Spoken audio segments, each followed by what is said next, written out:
22 April 2020 and days is Wednesday. I am Madhu. This is for class 6 Hindi grammar lesson 6।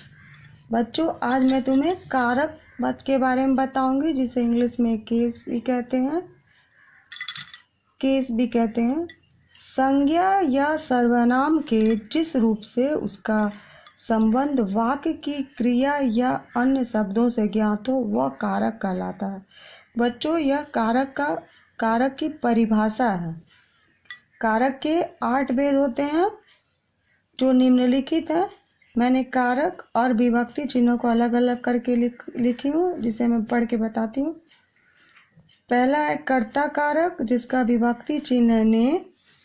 दूसरा है कर्म कारक, जिसके विभक्ति चिन्ह है को। करण कारक, जिसकी विभक्ति चिन्ह है से के द्वारा।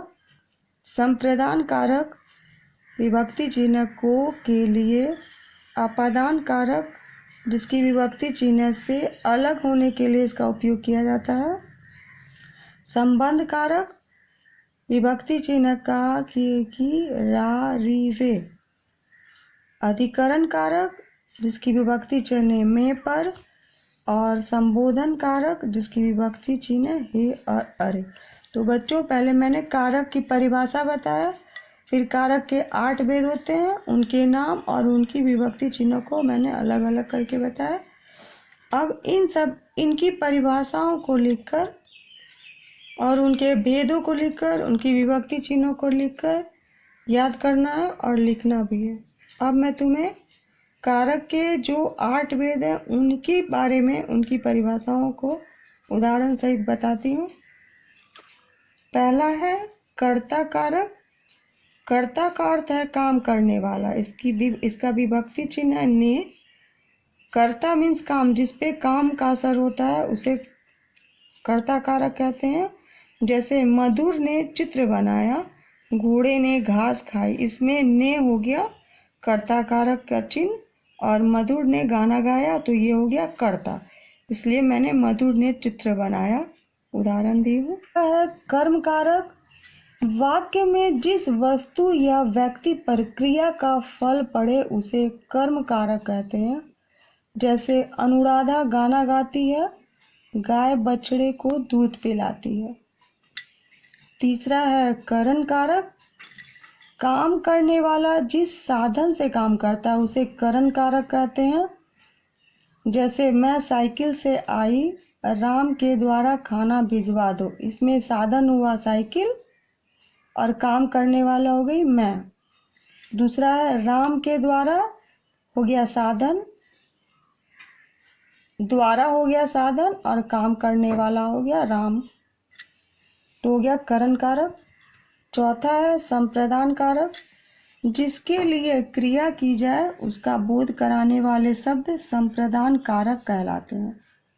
जैसे पूजा के लिए फूल लाओ और बीमार के लिए दवा लाओ। पांचवा है अपादान कारक, संज्ञा या सर्वनाम का वह रूप जिससे अलग होने का पता चले उसे अपादान कारक कहते हैं। जैसे पेड़ से पत्ते गिर गए, इसमें संज्ञा पेड़ और पत्ते जो हैं उनसे अलग हो गए हैं, अलग होने के संबंध को हम अपादान कारक कहते हैं, क्योंकि पत्ते जो हैं वो पेड़ से अलग हो रहे हैं, अलग होकर गिर रहे हैं, तो ये हो गया अपादान कारक। बकरी बाड़े से बाहर आ गई, बकरी अपने बाड़े यानी घर से बाहर आ गई, तो वो हो गया अलग हो रही है घर से, तो हो गया अपादान कारक। 6 है, छठा है संबंध कारक, संज्ञा या सर्वनाम का वह रूप जिससे वाक्य में आए अन्य व्यक्ति या वस्तु से उसके संबंध का बोध हो उसे संबंध कारक कहते हैं। जैसे यह ताले की चाबी है, यह झोपड़ी माली की है, इसे हम संबंध कारक कहते हैं। करण कारक 7वां है, संज्ञा या सर्वनाम के जिस रूप से क्रिया के स्थान का बोध हो उसे अधिकरण कारक कहते हैं। जैसे बिल्ली पेड़ पर चढ़ गई, घड़े में पानी है। स्थान हो गया पेड़ और दूसरे में हो गया घड़े, तो यहाँ पर क्रिया के स्थान का बोध होता है तो उसे हम अधिकरण कारक कहते हैं।